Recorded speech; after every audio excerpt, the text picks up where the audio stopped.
જ્યાં સાચી સત્તા ત્યાં પુરાવાની જરૂર હોતી નથી। કાઠી ગામ આડેસરા પરિવારની માં સિગોતર 11 વર્ષે ન્યાય લઈને આવી। 2 ભેંસો ને 1 પાડું ને 100 લાખ રૂપિયા દંડ લઈને આવી। માં સિગોતર પર વિશ્વાસ રાખો કે તમારા તારા કામ કરે છે।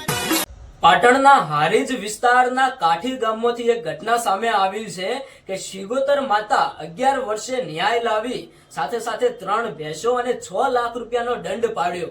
હા મિત્રો, ઘણા બધા લોકોએ આ માલિકને મેણા માર્યા હતા કે આજે 11 વર્ષ વીતી ગયા, તમારી ભેંસો ચોરાઈ ગઈ છે અને તમે માતા કરી રહ્યા છો, તમારી માતા હવે ક્યારે ન્યાય લાવશે?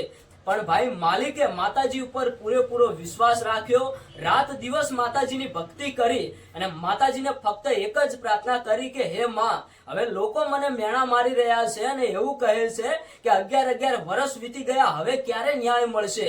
કે ભાઈ અત્યારે હાલ એક વિડીયો સામે આવ્યો કે કાઠી ગામની અંદર આજથી 11 વર્ષ પહેલા આ ભાઈની 3 ભેંસો ચોરાઈ ગઈ હતી અને માતા ક્યાંક ને ક્યાંક 11 વર્ષ પછી ન્યાય લાવી, 3 ભેંસો પાછી લાવી, સાથે સાથે ભાઈ 6 લાખ રૂપિયાનો દંડ પાડ્યો અને આ ભેંસો ડીજે ના સાથે ક્યાંક ને ક્યાંક 3 ભેંસો પાછી લાવવામાં આવી।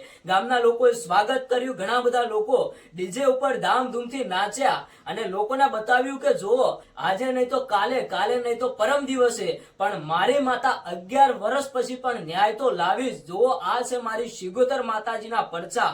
હવે ભાઈ વિડીયોને ઇગ્નોર ના કરતા કોમેન્ટ બોક્સની અંદર જય સિગોતર માતા જરૂરથી લખજો અને આ વિડીયો તમારા મિત્રો સાથે પણ શેર કરી દેજો। જે લોકો એવું કહેતા હોય છે ને કે શું તમારી માતાજી ન્યાય લાવવાની, એમને પણ આ વિડીયો બતાવી દેજો કે ભાઈ 11 વર્ષે માતાજી ન્યાય લાવ્યા છે। જ્યાં સાચી સત્તા ત્યાં પુરાવાની જરૂર હોતી નથી। કાઠી ગામ આડેસરા પરિવારની માં સિગોતર 11 વર્ષે ન્યાય લઈને આવી। 2 ભેંસો ને 1 પાડું ને 100 લાખ રૂપિયા દંડ લઈને આવી। માં સિગોતર પર વિશ્વાસ રાખો કે તમારા તારા કામ કરે છે।